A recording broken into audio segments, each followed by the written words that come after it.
Our first session for today is leveraging MENA-U.S. trade relations to bolster economic growth. I invite His Excellency Dr. Mohammed Al-Halaiqa, former Deputy Minister and former Minister of Industry, Trade and Supply, Jordan, the chair of this session.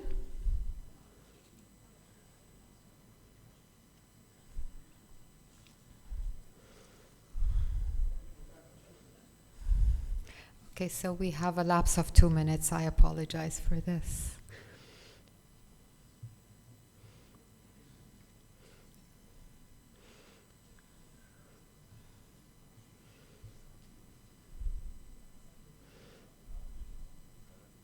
I can sing.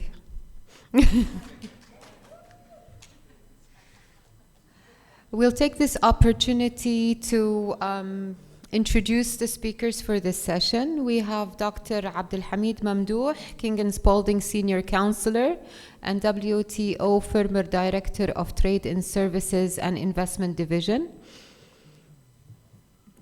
I believe Dr. Abdul Hamid is with us. We also have Mr. Ali Musa. Please.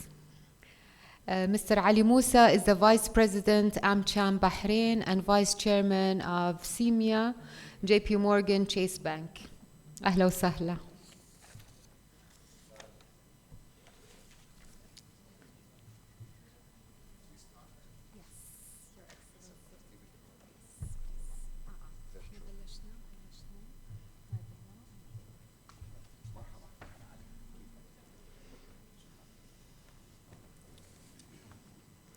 Ms. Maret Mabrouk, Senior Fellow and Founding Director of the Egypt Program and Middle East Institution, Washington, D.C., has just called in. She's had a car accident and we wish her all the health. Ms. Reem Badawi, Vice President, AmCham Tunis, and founder of BCO Consulting, is also with us online, I believe. Thank you all for joining us. Your Excellency, the floor is yours. Thank you very much. Good evening, ladies and gentlemen. We'll start the first session after we heard some interesting remarks in the opening session from the different speakers. Corona, still living the tale of Corona. The Ukraine crisis. Where is economic growth amid these major challenges in the world? Well, I hope our speakers this afternoon will shed some light on how to utilize the trade relations between the region and the United States to bolster economic growth. According to the schedule I have, is Mr. Mamdouh online? Let me welcome first speaker, Dr. Abdul Hamid Mamdouh, who was introduced by my colleague as a counselor and a senior consultant at King & Spalding, and a former WTO director. The floor is yours, Doctor, please. Well, thank you very much for this kind invitation. It always warms my heart to work with countries of the region. This invitation comes at a particularly interesting time, interesting not in many positive ways, but there may be a silver lining in all this.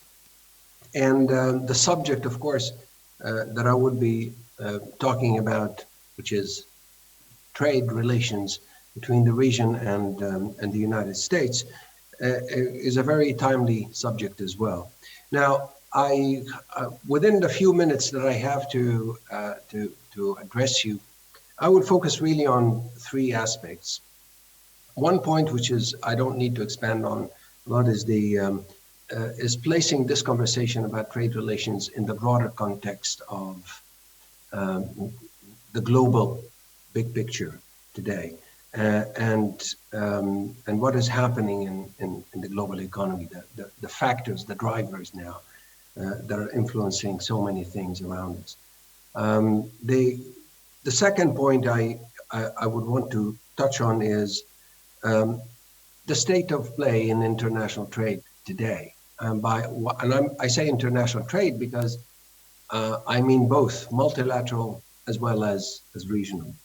And then finally, I would say something about the way forward and what might be the sort of possibly fruitful areas for focus in terms of the relationship between the United States and countries of the region. So starting with the first point, dispensing with it quickly, the global picture has been complicated and further complicated by many factors, particularly when it comes to economic relations, particularly on the trade and investment side. Starting with the tensions between the United States and China and the weakening of the multilateral system, moving on to COVID, and the COVID crisis is still with us. It had a devastating effect.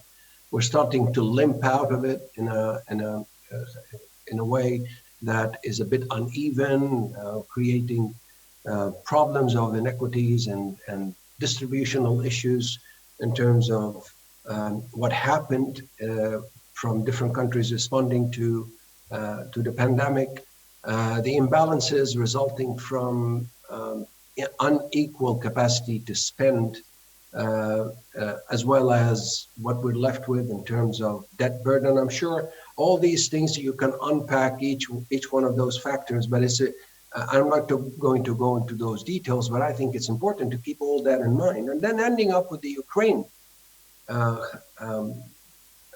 crisis, which I think is going to complicate further the situation, not only in terms of global trade relations and economic cooperation, but particularly how it's going to hit developing countries and countries of the region in areas of trade, in particular relating to energy and food. And the food part of the story has been with us throughout the pandemic, and we're still actually suffering from the hangover from that cloud passing. Now, all these aspects produce challenges from a national policy perspective. A lot of governments face challenges of different degrees in different areas, but when it comes to trade in particular, and let me focus a bit more here on trade, the trade-related challenges are compounding. And compounding because the state of play of the multilateral trading system is unprecedentedly negative. It's not a secret, but also it's something that I think we should keep in mind.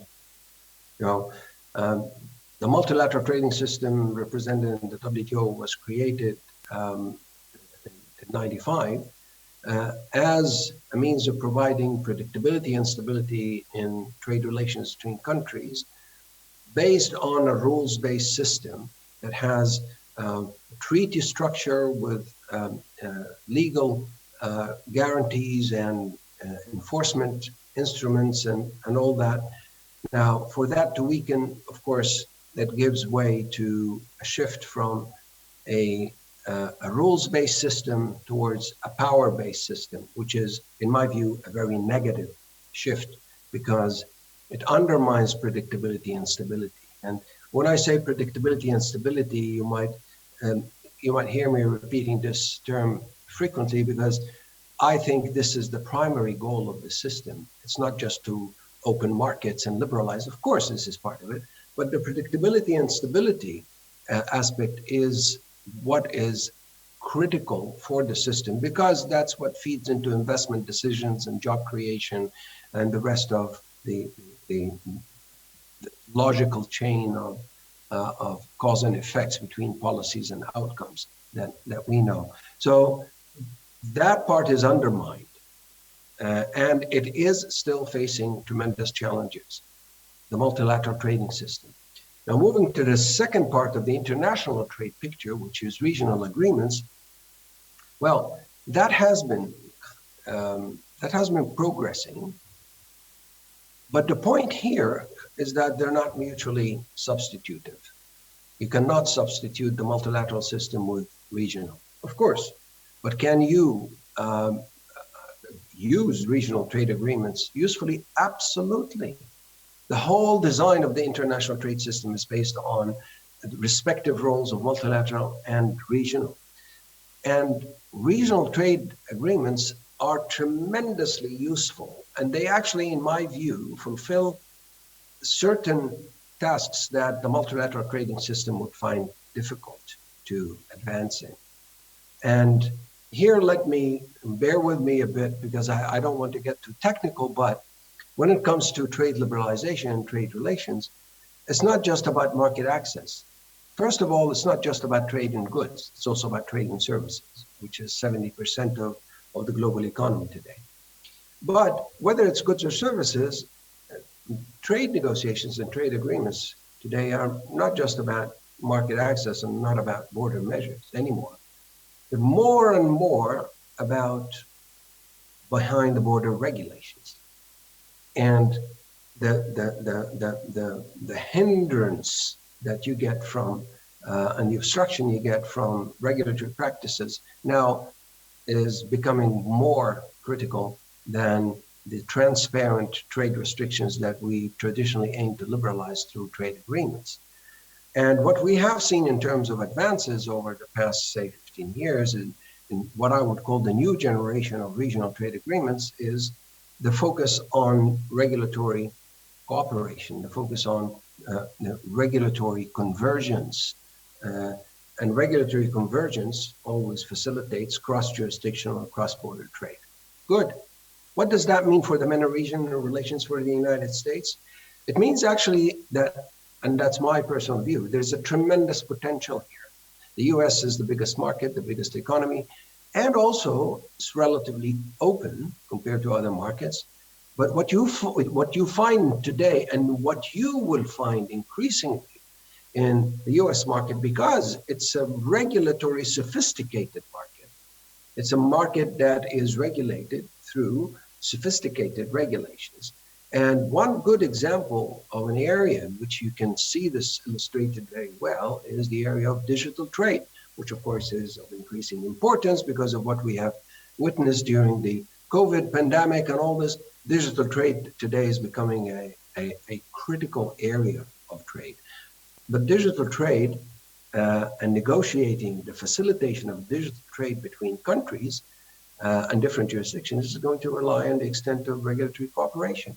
To what extent do we have arrangements by which we would recognize, for example, the adequacy of our regulatory standards when it comes to related regulations, whether it's about privacy or online consumer protection or cybersecurity or securing electronic payments?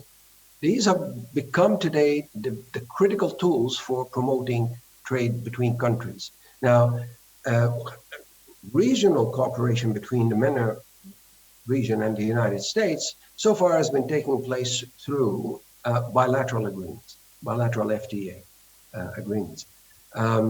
We can continue going down that road. We can also think creatively about the possibility of having some regional cooperation agreements, not necessarily anything that would supersede the existing FTAs, but what about regulatory cooperation agreements on a regional basis that would facilitate the regulatory cooperation that would enable MENA countries in the region to at least get the regulatory frameworks more compatible with doing business with the United States. And if this is done together, this might even inspire cooperation and facilitating digital trade between countries of the region.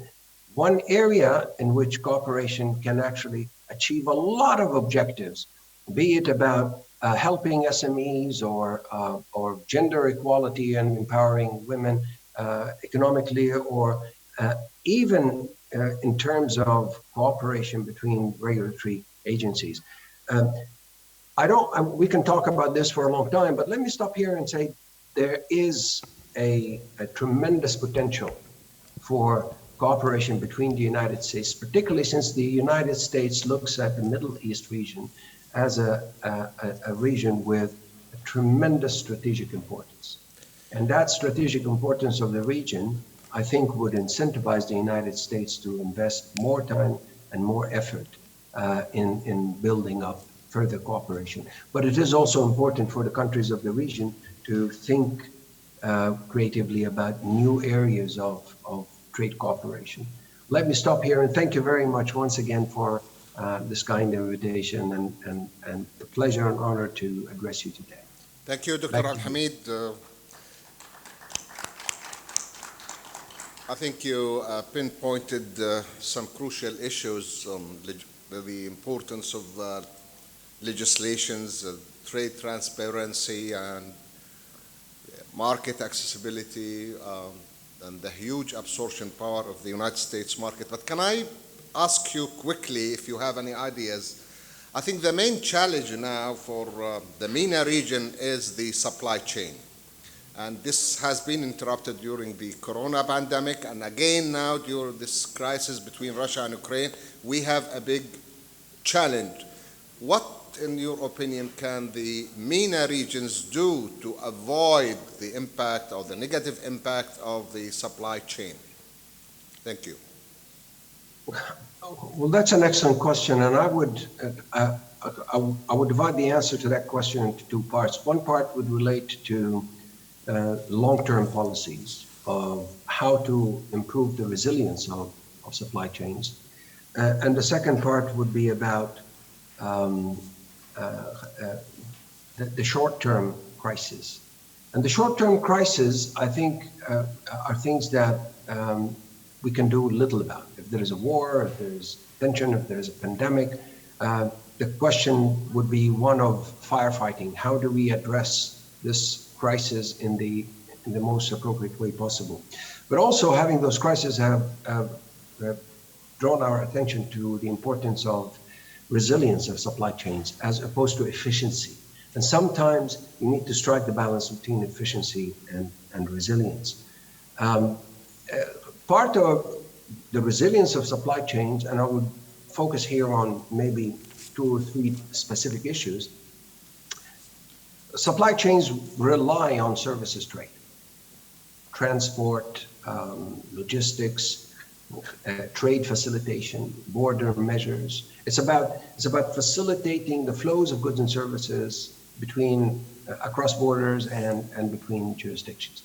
So paying a little more attention to our trade policies in terms of facilitating the flow of goods and services across borders, I think would be critical. The second is, and this might go back to the point about cooperation with the United States. When it comes, for example, to trade in goods, why don't we think of arrangements, cooperative arrangements, which what you might call the more flexible rules of origin, for example, that would provide what they call diagonal cumulative effect for rules of origin, which would facilitate cooperation between countries in the region to facilitate access to the US market. This could help supply chains, not in the physical sense of facilitating transport and crossing borders, but in terms of facilitating the production of products that could enjoy certain privileges or certain preferential treatment in the US market. Examples that come to mind is the quiz arrangement, for example. Now this kind, or the Agadir agreement. Examples like that sort of inspire us to think about, okay, how about expanding this experiment of diagonal rules of origin, cumulative experiences. These are the kind of things that I think we would need to look at in order to see, okay, what do we do about supply chains in the future? Thank you very much. Thank you.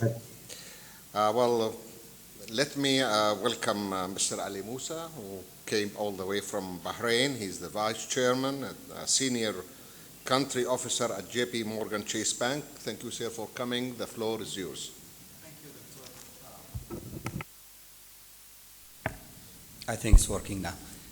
It's a pleasure here to be here. Thank you, Your Excellency, Dr. Mohammed. It's lovely, as I said, to be in a beautiful Amman. Thanks for cold a little bit, but for us is a good change.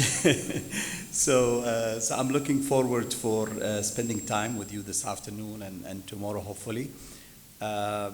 Before I talk about the MENA in general, I wanted to focus a little bit more on Bahrain and what has been achieved in the last couple of years since signing the trade-free agreement with the United States. Bahrain, of course, has been the first in GCC country to sign the FTA with the United States and the third in the MENA region. And just to look at some facts, in the last couple of years, what has been achieved since the signing of the agreement, we have witnessed an increase of trade exchange since the FTA was signed. The trade exchange between Bahrain and the United States has increased from 400 million in 2005, because the FTA was signed in 2006, to a range of $2 billion in 2021.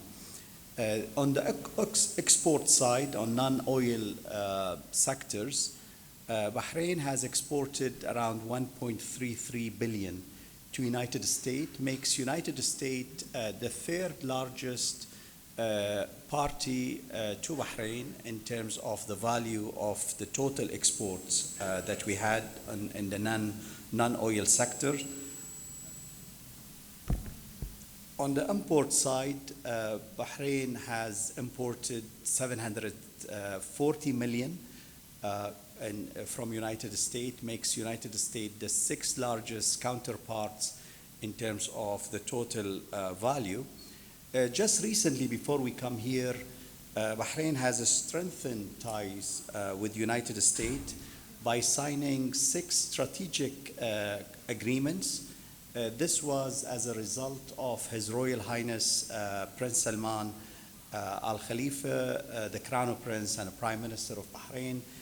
During his visit, these 6 major agreements in key sectors, including digital transformation and technology, logistics, and also in a space center, which was mainly research, as further developing the ties with the United States.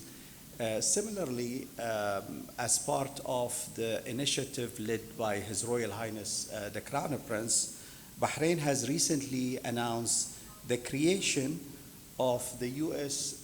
trade zone in an effort to make it easier and provide more facilities and encouragement to the U.S. companies and manufacturers to come and invest and create factories in Bahrain. Worth mentioning, Dr. Mohammed, that Bahrain today has 22 free trade agreements with various nations. And the trade exchange to reach, the plan is to reach to 4 billion from the 2 billion in 2021. We have a plan to increase our trade exchange with the United States to 4 billion in the next 2 years. So there has been a massive plan and initiatives and support from the government and the private sector to lead and to witness more inflows of FDI into the countries. And this shows the strong relationship, economic relationship between Bahrain and the United States that plays a very important and strong economic reason to achieve the economic recovery plans. As you know, Bahrain has gone through a major reforms when it comes to financial and fiscal plans. So we had announcement from the government last year in October updating the economic recovery plans and to overcome the impact of COVID. And as you can see, the trade flow between Bahrain and United States is a very important factor in helping achieving the economic plan of Bahrain. Just coming back to the economic plans and reforms that has been announced in the last couple of years and was updated in October 2021, Bahrain government has announced a total investments of 30 billions and identified 6 strategic segment of investments and improvements of diversity in terms of their economic reforms. Currently, as you know, oil and gas still provide 75% of the country revenue. So there is a big focus on diversification, and these plans will mainly be going into creating new cities, including 5 cities and islands. This will also support the free trade zone with the United States that has been announced. And also there will be starting a second 25-kilometer bridge to be built in the coming 2 years that connect Bahrain and Saudi Arabia. This is the second branch, and it will facilitate for the GCC trailways. And also there has been a strategic focus on the tourism and other segments as well. So as you can see, the trade free agreement will contribute and hopefully will cater for more FDI into the country. Thank you very much. Very impressive. I mean, the figures show a definite growth. Bahrain has been known in the past as a financial market or financial hub, and you have very narrow export base, I imagine. And if you put aside gas and oil, the energy sector, I think the main strength of such relations would be in the investment side. New technologies, is that on the table? Yes, definitely. I mean, if we look beyond the current trade and the current initiatives, I think the focus, just to expand from what you said, and to really leverage the Bahrain competitiveness advantages, it's definitely going to continue being in the financial services. Bahrain is home for more than 400 financial institutions and investment companies. I think to some of my colleagues or earlier speakers have really focused on the new areas, technology, digital transformation, and even if you look at what we can further import from United States, even in the automotive, for example, U.S. has been home for electric cars, vehicles, and I think the FTA countries in the region, specifically in MENA, that can leverage in terms of not just the information and data technology, but also in the electric vehicle.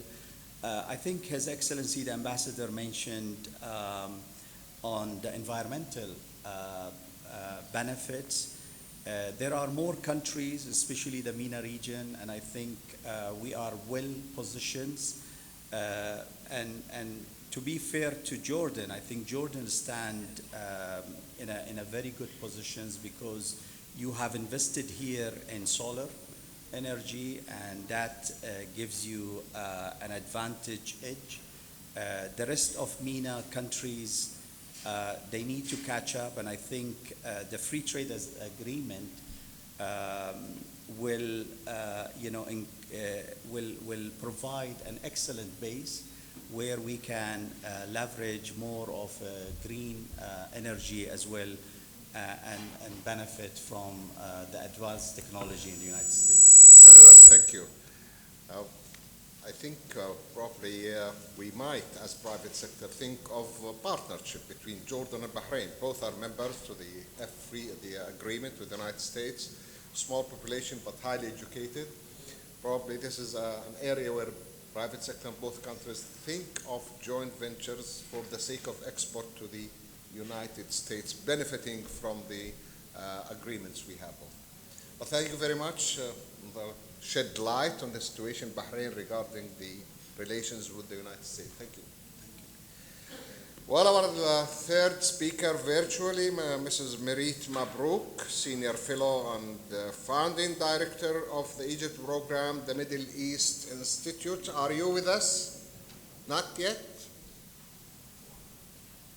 I think she apologized, right? I'm sorry, but she's had a car accident, so we're so sorry. She's actually gone to hospital. Yes. Well, we wish her a speedy recovery. Thank you, Excellency. Thank you. So then we move to our last speaker, Mrs. Reem Bedoui Ayari, the Vice President of the American Chamber Tunis and founder and CEO Consulting. The mic is with you, madam. Good afternoon, ladies and gentlemen. It's a pleasure to be here with you, even if it's virtually. My name is ريم بدوي عياري. مرحبا بكم وكان لي شرف باش نكون معاكم اليوم. The Republic of Tunisia is independent since 1956 from the French Protectorate. Everybody knows now that over 10 years ago, the country went through a revolution and has since endorsed a democratic political system. Tunisia belongs to a number of international organizations, among them le Traité d'Agadir, COMESA, and ZLECAf, the free trade zone with within the continent, African continent. Specifically with Tunisia, we signed an agreement with the United States of America, TIFA, in 2002, and the Science and Technology Agreement in 2014. This is to give a framework for the relationship, the trade relationship between Tunisia and the US. Now, in 2016, the relationship was elevated to a strategic dialogue with the US. Both Tunisia, private sector, which is AmCham, namely, and public sector representatives met with the US collaboration at the high-level Joint Economic Commission. Sectors of interest are information and communication technology, energy, security, agriculture, franchising, healthcare, and tourism sector.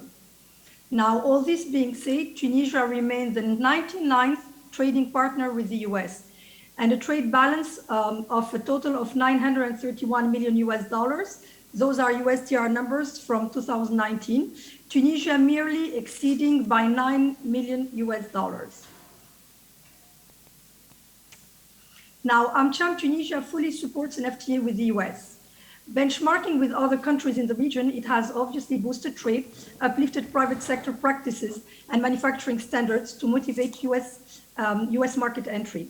Now, an FTA also impacts local governance, public policies and reforms, which is within Tunisian country.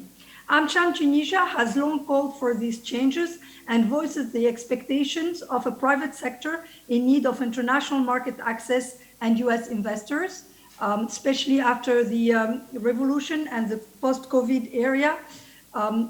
International investors are much needed in every country.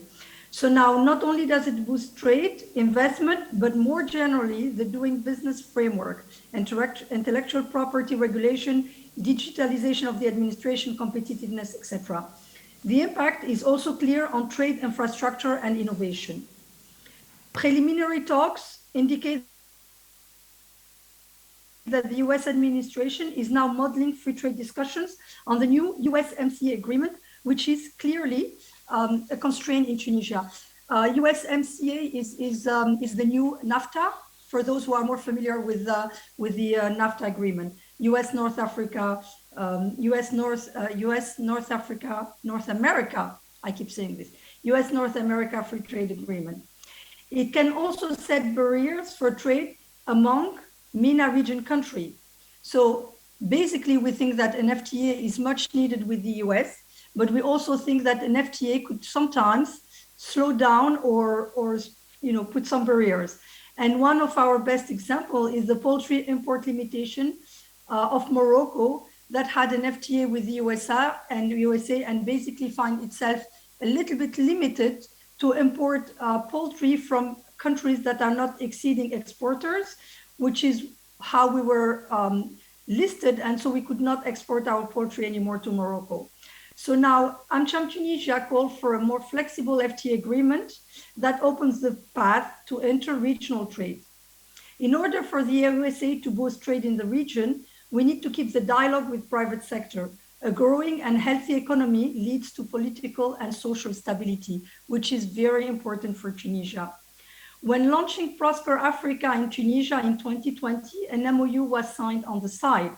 Since COVID-19, political events in Tunisia and election year in the USA, all these have put a hold on the discussion.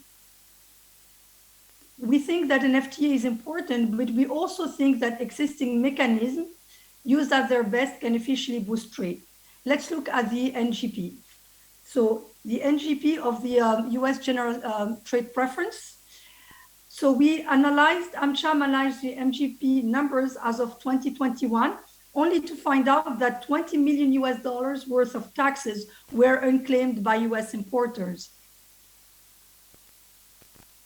So the US system of general preference, it's interesting because a lot of NGPs, about 3,400, can be exported into the United States free of taxes or with reduced taxes, but these tax exemptions have to be claimed by US importers. And we noticed that about $20 million worth of taxes were not claimed by US importers, and that several NGPs that are allowed by USTR, and there's this system of general preference, were not used by Tunisian exporters, but in turn, Tunisian exporters claim other NGPs that are a subsegment of eligible ones. Also, we think that granting exceptional tax exemptions, for instance, into the jeans manufacturing product exported to the US, which currently represents a mere 0.06% of US imports. So basically, export of Tunisian jeans to the US don't even represent 1% of US imports, could impact about 0.8% of Tunisian GDP and create an estimated 15,000 local jobs. So we are very much in favor of free trade with the US. We also would like to look at innovative mechanisms. We also think that we need more trade missions to the region with US companies. Understanding COVID era, we are looking forward to the post-COVID era where we think that there could be more trade in between countries. Also, because of Tunisian geographical position, democratic regime, and skilled workforce offers, we have a strong proposal value to any company who's considering Europe, Africa, and also reconstruction to Libya. The conversation about having a MENA regional free trade area is very much a conversation that I remember when I just got into the back to Tunisia from the US into the private sector and started my career with the USNEP. So I am not sure how many of you know what USNEP means, but USNEP has been long known as the Eisenstadt Initiative in the name of the Eisenstadt congressman who came up with a proposal, and it stands for US North Africa Economic Partnership. And that was the idea, the vision was to have a free trade area from Mauritania up to Libya. And that would include the 5 countries, North African countries. I am not sure how much of that went on for 3 or 4 years. The effects were mitigated, but it's very good that at least this initiative went on. And I have to say that private sector, and I would mostly agree with the ambassador who spoke first, His Excellency, Ambassador of the United States to Jordan, it's a matter of private sector. Private sector really has to push for it. So we can dream of a regional free trade region in the MENA countries but it needs to have a lot of political willingness, but most essentially, it needs to have more private sector efforts into it. And I think that we, AmCham, need to lead that effort. Thank you very much. Thank you very much. Can I ask you, Rim, something before I move to the audience? Geographically, historically, culturally, traditionally, you are connected to Europe. We Imports, are connected exports, to Europe. Yeah, so what would the new frame of relations with the United States would add to Tunisia? We are connected to Europe through a free trade area that we signed back in 1995. And so basically goods are free of taxes from Tunisia to Europe. We have few free trade areas in Tunisia that are used to export to the United States. I have to be quite frank with that. As you exactly mentioned, our prime partner are French companies. We have about 2,000 French companies installed in Tunisia and about 60 to 70, depending on how you count them, US companies based in Tunisia. So historically, Europe has been a closer relation for us. What we would like to offer to the US companies, frankly, I'm not using a diplomatic language on purpose because we're business people here. We think Tunisia has two things to offer to Tunisia: a very close position, and we're waiting for Libya reconstruction. We're supporting Libya reconstruction, and we're very much stand ready for it. And we can also offer an access to the sub-Saharan market because we're African. So I'm not saying the African market because we're part of it, but the sub-Saharan African market where Tunisia has a very close relationship. We have same religion with most of these countries. We have the same time frame or about the same time frame with all these countries. And we also share the same language with the French-speaking sub-Saharan countries. Right. So we truly believe that Tunisia has some really great assets. Now, going through the democratic transition, we may have sometimes, election years, we may have our own issues, but we think that Tunisia has been stable, has never defaulted, and will not default. Thank you. I hope this answers your question. Thank you. Good luck. Well, we have some time for some comments or questions to the speakers, if any colleague or... Yes, lady, please. And please name the speaker whom you want to address. Good afternoon, AmCham MENA, distinguished guests, ladies and gentlemen. My name is Ali Noor.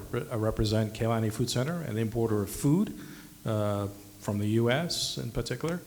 My question is, which was mentioned by most speakers, and that has to do with the issues of logistics. We all know that once we thought Corona was over, that the logistic issues, especially from shipping ports in the East Coast and the West Coast of the U.S., have been congested dramatically. And now with the issue that's going on in Ukraine, that's actually made it worse. What opportunities are there for alternative logistics realistically as businesses? Because sea freight are holding everyone hostage in the business community. All right, and just this morning I was speaking to colleagues of ours out of the US, and traditionally lead time for any products takes between 2 to 3 weeks, and then on the water about 40 days coming to Jordan. Now they tell us we're lucky if we're going to get it in 3 months. So that's the realism on the ground today. So I was thinking, as a MENA region, collectively, why not look at alternative opportunities, at least for the next period, until this whole crisis on a global level moves away, and that is cargo by air. I don't think the airline industry, especially the cargo industry, you've got Royal Jordanian Cargo, you've got Bahrain Cargo, you've got Emirates Cargo, you've got Qatar Cargo, you've got Kuwait Airways Cargo.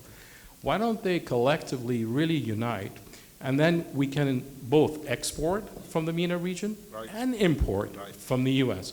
This has never been addressed. Yeah. So I just want to bring it to anyone who would like to comment on that. Thank you. Thank you. Very, very valid, very valid. Let me take a question from the lady over there. Yes, please. Lady with the glasses, yes, I cannot see you well, so, yeah. Mike, over there, please.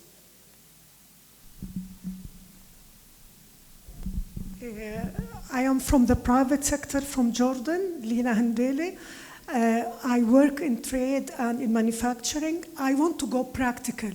We know that before COVID and after COVID, our business is totally different. The place, the price, and the product. And actually, we know that if we don't change, if we don't look at the global trends in our businesses, we will be out of business. We need to be innovative and creative and have the chain between the academia and the research center in order to produce product that can be sellable. And I say if we as private sector and public sector, we don't have a dialogue and look at our priorities in order to facilitate our business in trade and in exports, definitely we will reach nowhere.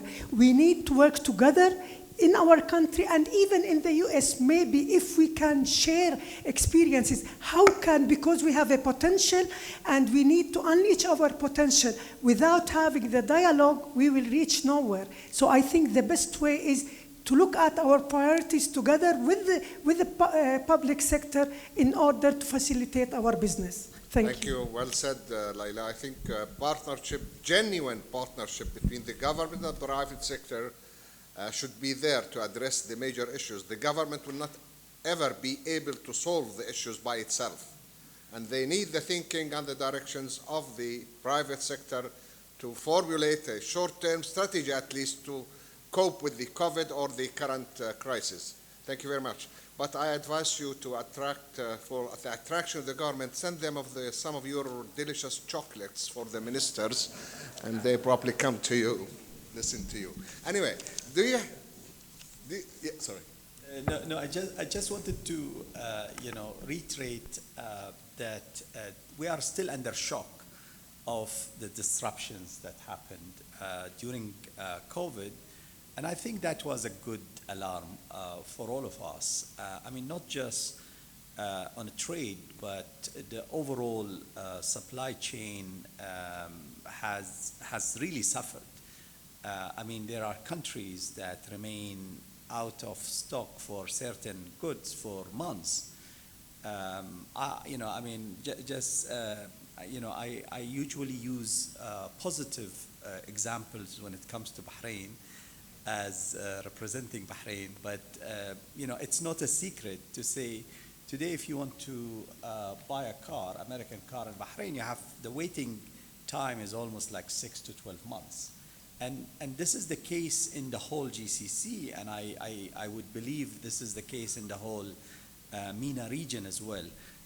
So being a creative, I totally agree with you. I think it's out of necessity more than just business requirement. I think companies, multinational, needs to rethink and to redraw the map of the supply chain and really use technology, because I don't think we have been fair with the trade. I think in terms of payment, for example, it's gone through a massive transformation. But when it comes to trade finance, for example, in general, it is still manual, it is still timely consuming, and that's why I think we have an opportunity to rethink our supply chain and overall trade supply and leverage technology. And I think this is a great forum because the free trade agreement is supposed to facilitate and overcome all the trade and the border obstacles. But also there is an important point. I think we in the MENA have not invested enough in attracting US companies or global companies to come and invest in the countries. I think a good example of Bahrain, as I mentioned last month or earlier this month, His Royal Highness the Crown Prince has announced the establishment of the US free trade zone in Bahrain. So hopefully that will bring the manufacturer, the suppliers of technology or generic goods into the region and use Bahrain as the center hub to a greater region, which is the MENA. Thank you. Thank you. Lana? Thank you, Your Excellency, and thanks to all the speakers who gave really amazing highlights and insights for us. I'm Lana. I'm the legal advisor, head of the Jordan-U.S. FTA unit at AmCham, Jordan. So this is an exciting session for me. I have one comment and one question to His Excellency Abdul Hamid Mamdouh. My comment is that in 2003, the U.S. had the U.S. MENA Free Trade Initiative. And that's the one that started off the rounds of FTAs with Bahrain and with Oman and also with Morocco, of course. But then it stalled. So I don't know if this is a comment we have, it's there on the books. Perhaps as a business community, we can raise our voices to our governments to entice them to look again how we can capture and reinvigorate this initiative. The second is a question, and I think it's tied to the comment. If we want to take this route, and it seems that all our speakers have alluded to this, we have to contrast it against our experience with the Euromed and the Europeans. And my question is for His Excellency Abdul Hamid. How do we contrast the Euromed experiment vis-a-vis our ask to have an initiative with the U.S., so U.S. MENA initiative, free trade initiative, and make sure that we put in the designs that will really allow us to capture the development opportunities, which we know that the Euromed has fallen below expectations. This is by everybody's admission. So thank you for allowing me to ask. Thank you, Lana. Very good question. Dr. Abdul Hamid, would you like to respond? Are you still there? Yes, yes. Very good. I am still there. Well, thank you very much, Lana. So nice to hear your voice after so many years. And Mr. Halaka, I should have greeted you appropriately, but the beginning of the session was not really as smooth as possible. Because I remember the days we used to work together way back during Jordan's accession to the WTO. Yes, thank you very much. Yes. Fond memories with that. Now, quickly addressing the two questions that Lana put forward, I think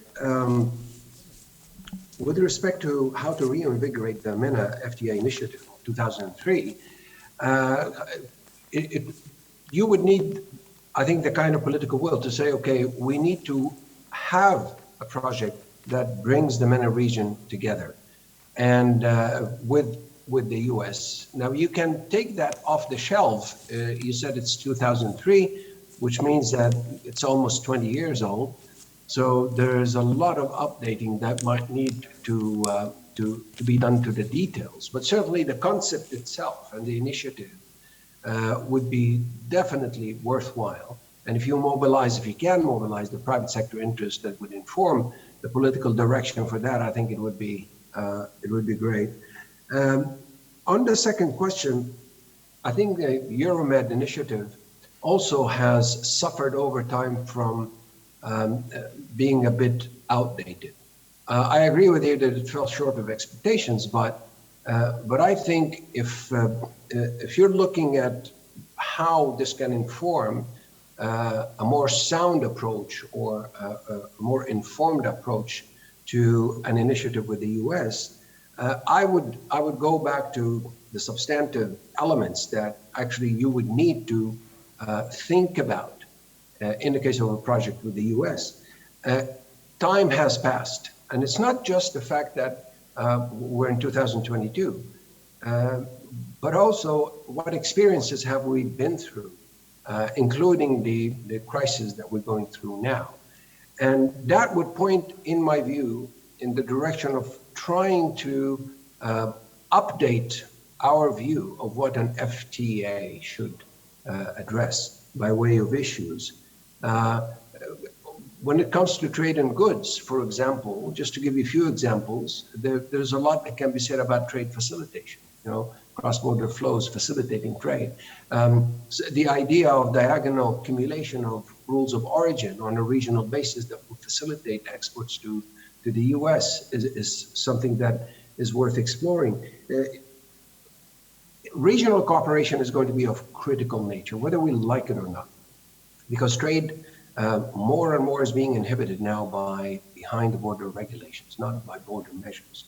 And that requires a very different kind of cooperation between countries in the context of trade agreements. And if we look at the new generation of FTAs, we will see that it actually, the biggest contribution those agreements have on trade relations is on the regulatory side, not on the market access side. So that's an area that requires a lot of attention from the private sector to identify where the problems on the ground are and inform governments about that. Whether it's about technical standards for goods, whether it's about standards for agricultural products, SPS standards, whether it's about digital trade related standards, be it privacy or online consumer protection or all that. And then there is a chapter there which I don't think is urgent, but it's to be kept in mind in terms of what recent FTAs have done, which is going beyond trade. Because regional agreements so often are conceived now as economic integration agreements, not just about trade.